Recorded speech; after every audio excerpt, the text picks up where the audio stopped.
नमस्कार दोस्तों, इस वीडियो को हम कंटिन्यू रखेंगे एज ए प्रोकैरियोटिक सेल। पिछली वीडियो में हमने बात की थी, सिर्फ हम लेयर्स के बारे में बात कर पाए थे बैक्टीरिया के। जो लेयर्स है कौन कौन सी थी? एक तो प्लाज्मा मेम्ब्रेन, दूसरी थी उसकी सेल वॉल, और तीसरी जो ये है ग्लाइकोकैलिक्स की।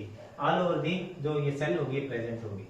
ठीक है, जो प्लाज्मा मेम्ब्रेन है, सेल मेम्ब्रेन, वो बनी होती है फोस्फोलिपिड की, और जो सेल वॉल है वो बनी होती है पेप्टाइडोग्लाइकॉन की। और इससे अगली जो लेयर होगी जिसको हमने क्या बोला, ग्लाइकोकैलिक्स। ये ग्लाइकोकैलिक्स दो तरह से प्रेजेंट हो सकते हैं, इसको दो रूप दे सकते हैं, एक तो कैप्सूल और दूसरा स्लाइम लेयर। कैप्सूल कब बोलेंगे? जब ये हार्ड रूप में प्रेजेंट होगी, हार्ड स्ट्रक्चर प्रेजेंट होगी, तब हम इसको कैप्सूल बोलेंगे, और जब ये सॉफ्ट होगी तब हम इसको स्लाइम लेयर बोल देंगे। ठीक है, जिलेटिनस शीट के रूप में अगर प्रेजेंट होती है, नाम से पता लग रहा है जिलेटिनस जेल टाइप जो स्ट्रक्चर होगी, ठीक है, उसको हम क्या बोल देंगे? स्लाइम लेयर बोल देंगे। ठीक है, अच्छा, अब क्या है कि इसके ऊपर यहां पर एक लेयर और भी प्रेजेंट हो सकती है। मैं यहां पर बना देता हूं, one more layer could be present over it. और ये थोड़ी सी लेयर बनाते हैं हम, ये भी ब्लू हो, ब्लू से बना देते हैं।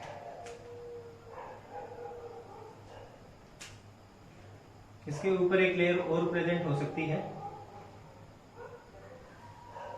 ये वाली। ठीक है, और इस ये जो लेयर है इसको ये बनी होती है लाइपोप्रोटीन की। लाइपोप्रोटीन की बनी होती है। ठीक है, लाइपोप्रोटीन की कौन सी? ये वाली लेयर। एक लेयर और प्रेजेंट होगी, क्योंकि पूरी लेयर हम बना नहीं सकते, समय भी ज्यादा लग जाएगा। यहाँ यहीं से आप इसको समझ सकते हैं। ठीक है, लाइपोप्रोटीन की बनी होगी। अब ये जो लाइपोप्रोटीन की जो लेयर होगी, ध्यान रखना है आपने कि ये जो लाइपोप्रोटीन की लेयर है, ये सिर्फ और सिर्फ ग्राम नेगेटिव बैक्टीरिया के अंदर प्रेजेंट होती है। ठीक है, ग्राम पॉजिटिव के अंदर प्रेजेंट नहीं होगी। जो प्लाज्मिड है, ये भी सभी बैक्टीरिया सेल के अंदर नहीं मिलता, किसी के अंदर मिलेगा। अगर ये प्लाज्मिड अगर किसी सेल के अंदर प्रेजेंट है, ये जो सर्कुलर प्लाज्मिड प्रेजेंट है, डबल स्ट्रैंडेड डीएनए है, अगर ये इस किसी सेल के अंदर प्रेजेंट है, तो हम उस बैक्टीरिया को पॉजिटिव स्ट्रेन कह सकते हैं। और अगर ये एब्सेंट होगा तो वो क्या होगा? Negative strain. पॉजिटिव स्ट्रेन को हम मेल जो बैक्टीरिया की तरह कंसीडर कर सकते हैं, और जो जहां पर ये एब्सेंट होगा उसको हम नेगेटिव स्ट्रेन यानी कि फीमेल जो बैक्टीरिया है उसके रूप में कंसीडर कर सकते हैं। यहां लिख देते हैं, इफ प्लाज्मिड प्रेजेंट, अगर प्लाज्मिड प्रेजेंट होगा तो जो बैक्टीरिया है वो कैसा होगा? पॉजिटिव स्ट्रेन होगा। अगर इफ एब्सेंट, अगर ये एब्सेंट होगा, इफ एब्सेंट, कौन, किसके बारे में बात कर रहे हैं हम? प्लाज्मिड के बारे में बात कर रहे हैं। प्लाज्मिड, अगर ये प्लाज्मिड जो है अगर प्रेजेंट होगा, अगर प्लाज्मिड प्रेजेंट होगा तो उसको हम, उस बैक्टीरिया को हम बोलेंगे पॉजिटिव स्ट्रेन। और अगर ये एब्सेंट होगा तो उसको हम क्या बोल देंगे? नेगेटिव स्ट्रेन बोल देंगे इसको। ठीक है, याद रखनी आपने, इंपॉर्टेंट है ये बात।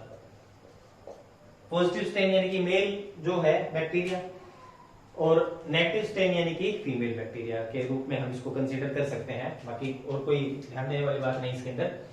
अब और जो है, जो जेनेटिक मटेरियल है, ये जो जेनेटिक मटेरियल क्योंकि ओपन प्रेजेंट है, ठीक है, यहाँ पर एक डेंस जो है साइटोप्लाज्म जो है इसके चारों तरफ हो जाता है इकट्ठा। ठीक है, ये जो जेनेटिक मटेरियल है, और अब ये जो सर्कुलर डीएनए है, जो जेनेटिक मटेरियल है, इसको हम क्या नाम दे देंगे? न्यूक्लियोइड। इसको हम न्यूक्लियोइड बोलते हैं, क्योंकि ये नेक्ड होता है। ठीक है ना, नेक्ड अवस्था में होता है, इसलिए इसको हमने क्या बोल दिया? न्यूक्लियोइड बोला है। ठीक है, हमारे अंदर जो डीएनए प्रेजेंट होगा, ठीक है, वो किसके अंदर प्रेजेंट होता है? ट्रू मेम्ब्रेन के अंदर प्रेजेंट होता है, जिसको हम बोलते हैं न्यूक्लियस। क्या बोलते हैं? न्यूक्लियस। लेकिन ये किसी न्यूक्लियर मेम्ब्रेन के अंदर एनक्लोज नहीं है, तो इसलिए इसको बोल दिया हमने न्यूक्लियोइड। क्या बोलेंगे इसको? न्यूक्लियोइड बोलेंगे। और देखिए यहां पर कुछ स्ट्रक्चर प्रेजेंट होती है, इस प्रकार की कुछ आउटग्रोथ्स निकली होती हैं इस प्रकार से,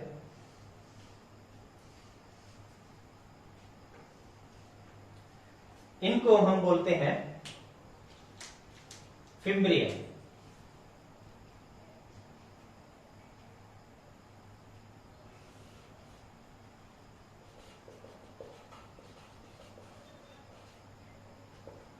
फिम्ब्रिया, ठीक है।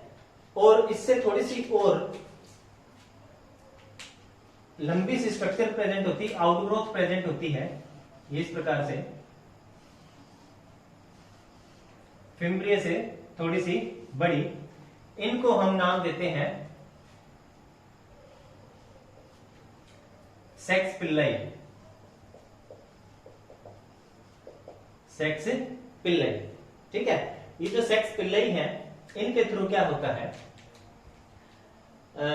कि जो जेनेटिक मटेरियल होता है, जो जेनेटिक मटेरियल होगा, वो जेनेटिक मटेरियल अगर इस बैक्टीरिया ने अपना जेनेटिक मटेरियल किसी दूसरे बैक्टीरिया के अंदर, यानी कि जैसे जो नेगेटिव स्ट्रेन बैक्टीरिया है उसके अंदर अगर ट्रांसफर करना है तो वो इनके थ्रू किया जाएगा, सेक्स पिल्लाई के थ्रू किया जाता है, ठीक है। और जो फिम्ब्रिया होते हैं ये किसी सबस्ट्रेटम के साथ में अटैचमेंट में हेल्प करते हैं। जैसे मान लीजिए भी किसी कोई बॉडी है, ठीक है, किसी भी ऑर्गेनिज्म का एक पार्ट है और उस पार्ट के ऊपर अगर इस बैक्टीरिया की सेल ने अटैच होना है तो वो अटैचमेंट किसके थ्रू होगी, इस फिम्ब्रिया के थ्रू होती है, ठीक है, इस फिम्ब्रिया के थ्रू होगी। तो लिख देते हैं यहाँ पे, इसका काम क्या होगा, attachment, help in attachment, attachment with the substratum. किसी भी सबस्ट्रेटम के साथ जो अटैचमेंट होगी वो किसके थ्रू होगी, इस फिम्ब्रिया के थ्रू होगी। अगर ये अपना जेनेटिक मटेरियल किसी दूसरे बैक्टीरिया के अंदर ट्रांसफर करेगा तो किसके थ्रू करेगा, इस सेक्स पिल्लाई के थ्रू करेगा। तीसरा, और प्रेजेंट होंगे इनके अंदर, जैसे मान लीजिए ये इस प्रकार से स्ट्रक्चर प्रेजेंट होगी, थोड़ी सी इलोंगेटेड होगी ये,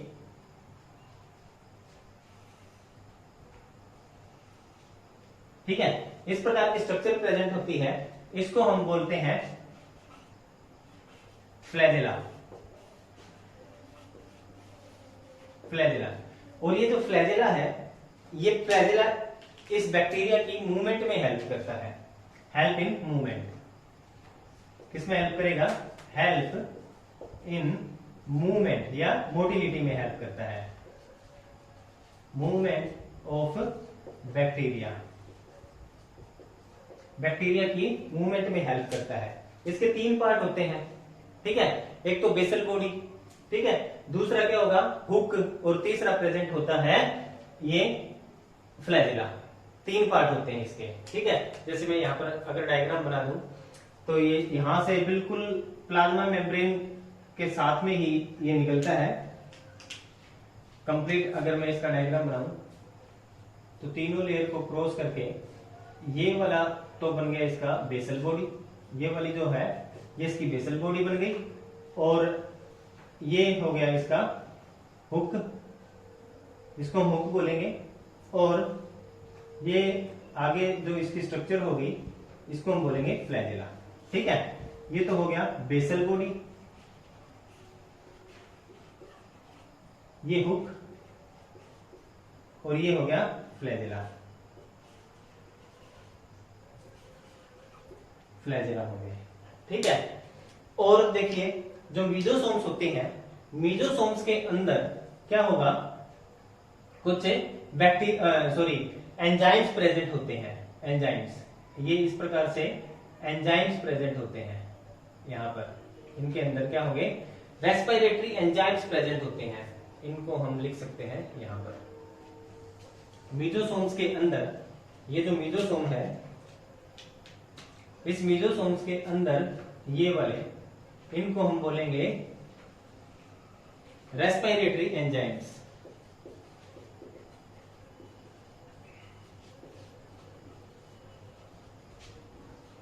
रेस्पिरेटरी एंजाइम्स प्रेजेंट होते हैं। इस मीजोसोम का बहुत रोल होता है इस बैक्टीरिया की सेल के अंदर, जिसको हम नेक्स्ट वीडियो के अंदर डिस्कस करेंगे। इस प्लाज्मिड के जो फंक्शन है उसके बारे में भी डिस्कस करेंगे। ये जो राइबोसोम्स प्रेजेंट होते हैं बैक्टीरिया के अंदर, कौन से राइबोसोम्स प्रेजेंट होते हैं उसके बारे में भी डिस्कस करेंगे। और देखिए कई बार क्या होता है कि जो मीजोसोम्स होते हैं, इन मीजोसोम्स के अंदर कुछ क्लोरोफिल भी प्रेजेंट हो सकते हैं, क्योंकि कुछ बैक्टीरिया ऐसे होते हैं जैसे ब्लू ग्रीन एल्गी, ठीक है, वो ब्लू ग्रीन एल्गी क्या होगा, ऑटोट्रोफिक बैक्टीरिया में आता है। वो किस में आता है, ऑटोट्रोफिक बैक्टीरिया में। और वो ऑटोट्रोफिक बैक्टीरिया क्या करेगा, फोटोसिंथेसिस में हेल्प करता है, ठीक है ना। तो इसके अंदर क्या है, जैसे मान लीजिए कि ये एक फोल्डिंग है, इनसाइड फोल्डिंग है इस प्रकार से, ठीक है। और इस इनसाइड फोल्डिंग के अंदर ये ग्रीन पिगमेंट प्रेजेंट है, इसके अंदर ये ग्रीन पिगमेंट है, ठीक है, ग्रीन पिगमेंट प्रेजेंट है। तो इस पिगमेंट को हम क्या नाम देंगे, क्रोमेटोफोर। क्रोमेटोफोर, ठीक है, ये क्रोमेटोफोर प्रेजेंट होगा, जिसके अंदर क्या होगा, क्लोरोफिल प्रेजेंट होगा। क्या है ये, यहीं पर लिख देता हूं इसको, ये क्या है, क्लोरोफिल।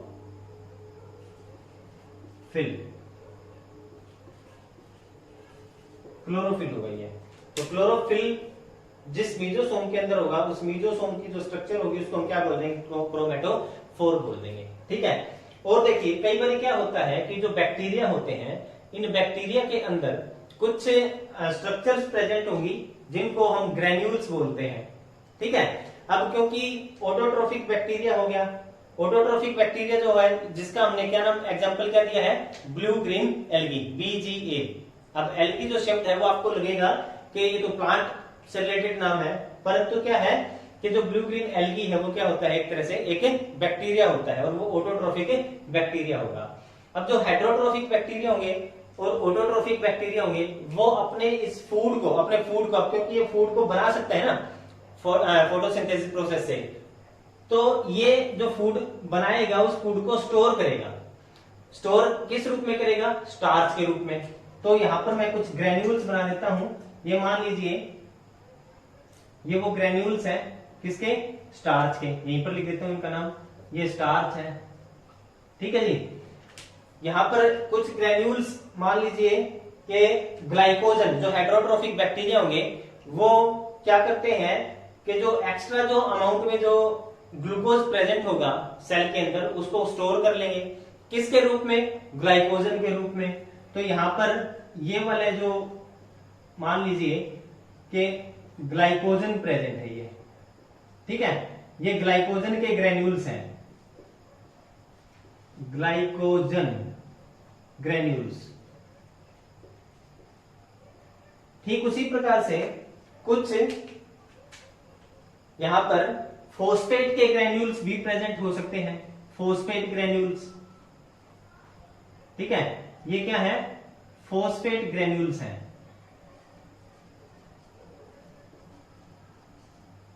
फोस्फेट के ग्रेन्यूल्स हैं, यानी कि इन्होंने स्टोर कर रखे हैं ये, ठीक है। और इन स्टोर्ड बॉडी को हम क्या नाम देंगे, इंक्लूजन बॉडीज। इनको हम क्या नाम देंगे, यहीं पर लिख देता हूं मैं इनको, यहां पर इनको हम बोलते हैं inclusion body, inclusion bodies. Inclusion bodies कुछ भी नहीं है, ये क्या होंगे, बैक्टीरिया की जो सेल होगी, इस बैक्टीरिया की सेल में जो स्टोर्ड पार्टिकल्स होंगे जो कि एक ग्रेन्यूल्स के रूप में स्टोर होते हैं, जैसे स्टार्च हो गया, ग्लाइकोजन हो गया या फोस्फेट हो गया, इन ग्रेन्यूल्स को हम क्या बोल देते हैं, इंक्लूजन बॉडीज बोल देते हैं, और कुछ भी नहीं है। बिल्कुल सिंपल और सरल भाषा में आपको ये बैक्टीरिया यानी कि प्रोकैरियोटिक सेल को मैं आपको समझा रहा हूं, एक एक पार्ट के बारे में अभी डिस्क्राइब भी कर रहा हूं, और कुछ के बारे में डिस्क्राइब करना अभी बाकी भी है, ठीक है। जैसे कि प्लाज्मिड है, प्लाज्मिड क्या करता है, जो प्लाज्मिड है ये एंजाइम्स प्रोड्यूस करेगा, ठीक है, एंजाइम्स प्रोड्यूस करेगा। कौन कौन से, जैसे ये जीन भी प्रोड्यूस करता है, जैसे प्लाज्मिड के बारे में अब यहां पर जी नहीं है,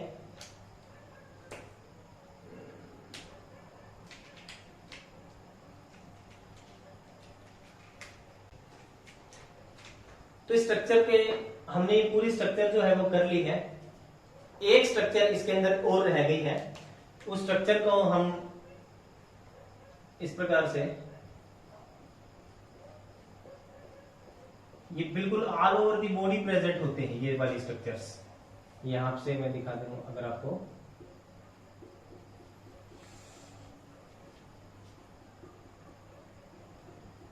ये भी इनकी मूवमेंट में हेल्प करते हैं।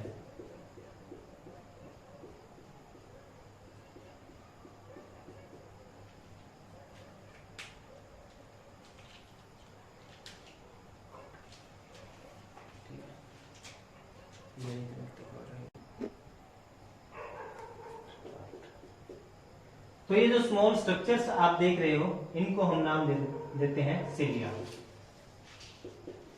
ये भी इसकी मूवमेंट में हेल्प करते हैं। तो ये कंप्लीट डायग्राम है प्रोकैरियोटिक सेल का। इस उम्मीद करता हूं कि आपको ये डायग्राम कंप्लीट समझ में आ गया होगा। अब कुछ बातें हैं जो इनके बारे में बतानी, जैसे प्लाज्मिड है, मीजोसोम है, फ्लैजेला है। क्योंकि जो फ्लैजेला होते हैं इनकी मूवमेंट में तो हेल्प करते हैं, लेकिन ये कोई जरूरी नहीं है कि जो फ्लैजेला है हर एक बैक्टीरिया के अंदर प्रेजेंट हो। ठीक है, अगर ये फ्लैजेलम किसी बैक्टीरिया के अंदर प्रेजेंट नहीं होगा तब उसको हम क्या बोलेंगे? अगर एक फ्लैजेला प्रेजेंट होगा तो उसको क्या बोलेंगे? दो प्रेजेंट होंगे तो क्या बोलेंगे? और वो दो कहां पर प्रेजेंट होंगे तो क्या बोलेंगे? और वो सारी कंप्लीट जो जानकारी है वो आपको मैं नेक्स्ट वीडियो में दूंगा। तब तक आप इस कंप्लीट डायग्राम को याद कीजिए, समझिए। तब तक के लिए धन्यवाद। राम राम।